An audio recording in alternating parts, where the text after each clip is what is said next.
Hey there internets, I'm Michael and today on Meeple Box you'll be able to see a selection of opinions on Takenoko from Bombyx and Matagot.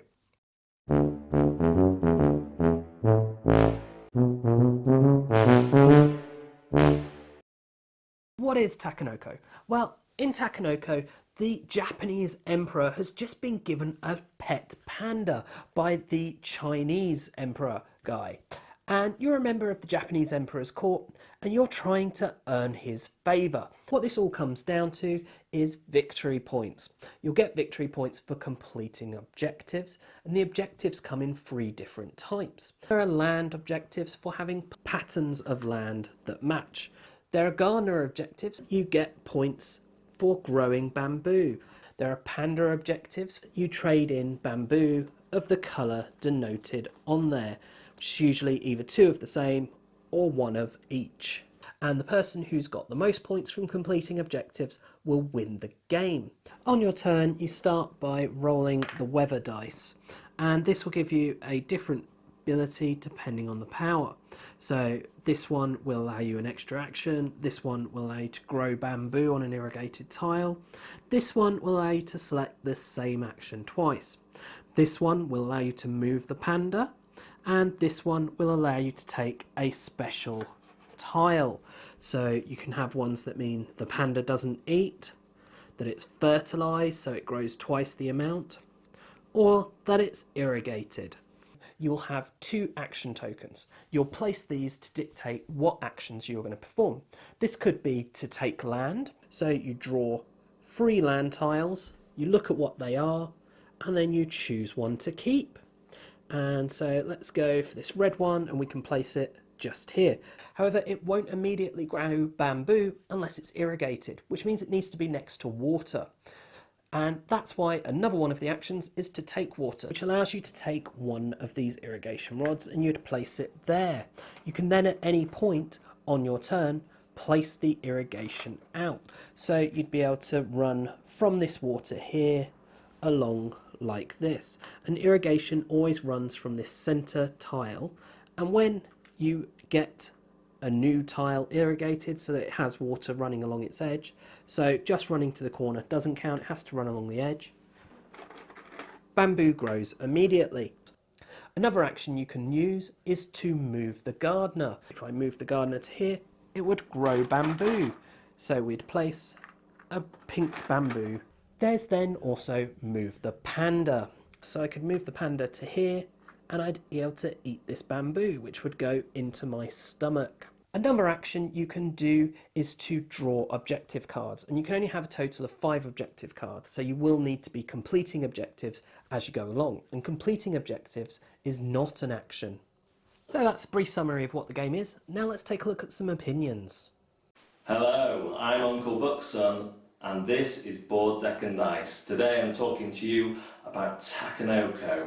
Takenoko is my choice of gateway game, even over that great Ticket to Ride. There's this kind of different mechanics at play as you lay out tiles and then make sure you've got enough water getting to those tiles to grow what you want to grow.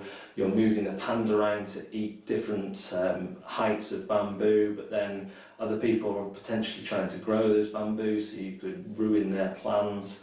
And it's just a neat game. It has a great table presence with these bamboos, plastic bamboos that grow in the different colours, the panda figure and the gardener figure, and it's one of those games where you're not directly controlling anything on the board as your player. You're all kind of above the board, interacting with the elements of the board to achieve your goals. And it's one that's, despite all those different things going on, it's easy to teach. I find that people generally fall in love with it because of the theme, because it's quite easy, because there's slightly more to do than Ticket to Ride, and it's perhaps slightly harder to deliberately mess with people because you don't necessarily know what they're going for in the same way that you can do in Ticket to Ride. So I think Takenoko is an excellent gateway game and is one that potentially should be within reach, if not in every board gamer's collection. Massive hypocrite.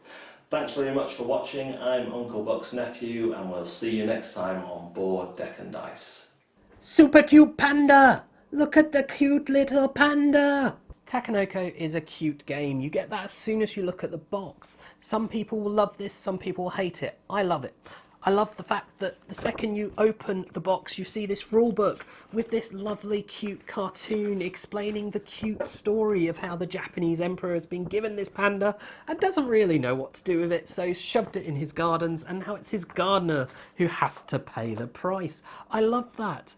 I love the fact that the player boards are so intuitive and nice and attractive, and you have your own unique selection token for your player board, and it's shown on the back, it's shown on the front, and that makes it all different and unique. And the components in this are fantastic. These lovely wooden selection tokens that are different patterns for all the different mats and players are fantastic.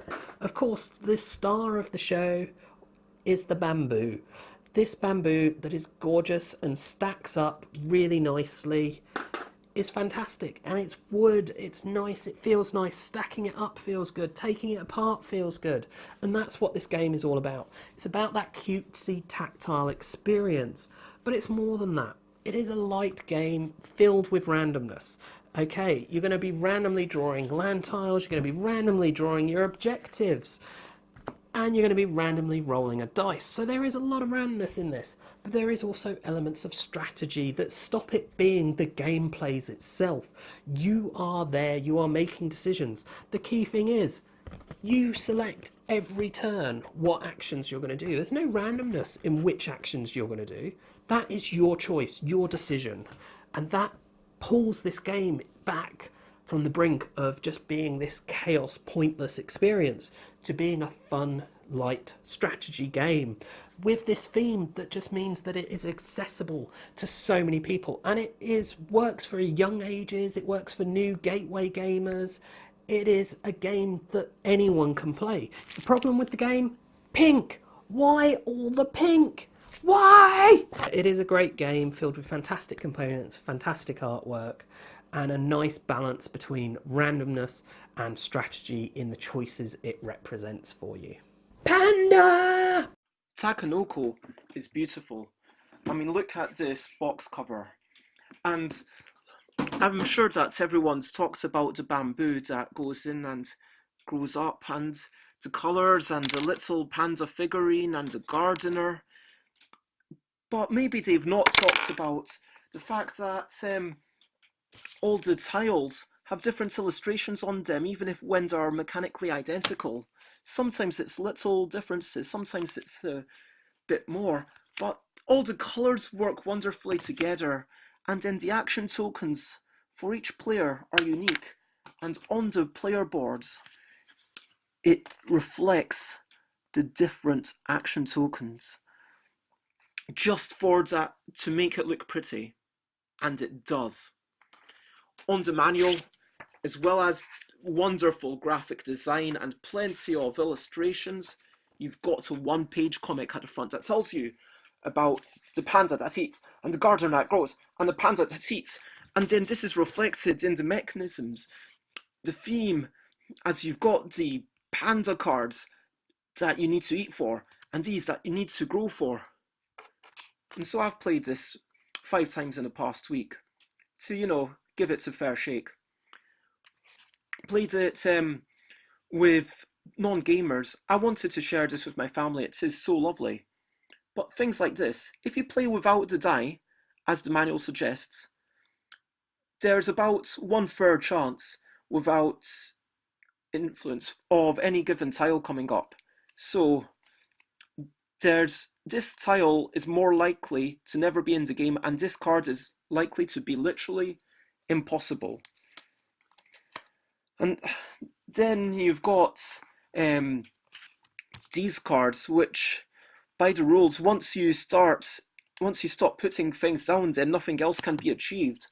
And let's set aside the fact that, is that really only 1 point harder? No, I don't think it is. But later on, these 2 actions become completely pointless. And so, between these 3 actions, if you are playing with the die, the sun, it's not that great. The storm becomes irrelevant later on. The lightning is clearly the best, because panda cards are the way to go. Panda cards are the way to go. And then there's so much luck. Is there that much difference between getting these once they're on the board? No, I don't think there is. And hidden cards, if you're playing with casual gamers, then people can misunderstand things, not understand rules. Yes, you can have an open card during the game and play it that way, but shouldn't have to. And then if you want to play it in an advanced way, if you want a strategic game, it's just too much luck. So I would say that this is maybe a good closing game for gamers. It's like maybe a good, yeah, it's alright, like, it's not for me. I just wanted a game that I could share with my family and play with non-gamers and casual gamers alike, and this is not it. It's a bit, and it's not even like, for me, it's too difficult and could say, and for casuals, and too much luck for me, and I don't like it. Sorry, Antoine Bowser. Yeah, I still love you anyway.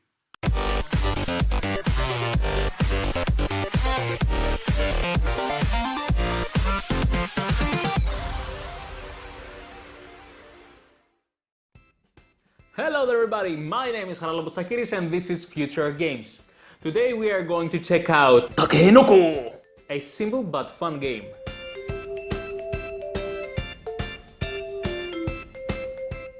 So I'm not going to tell you how to play the game, I'm just going to give you some bullet points on what makes this game great and what doesn't.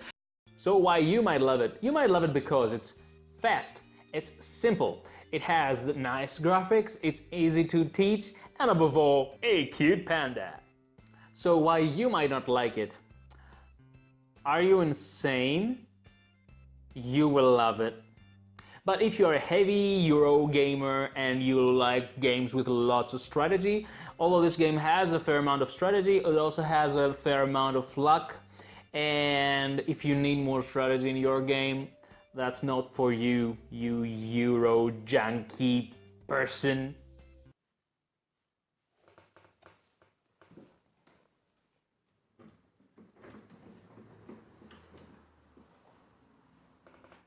Yes.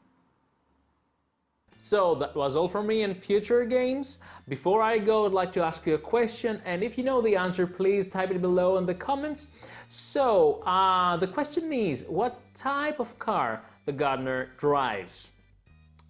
I will give you a hint. He hates that car. Bye, guys.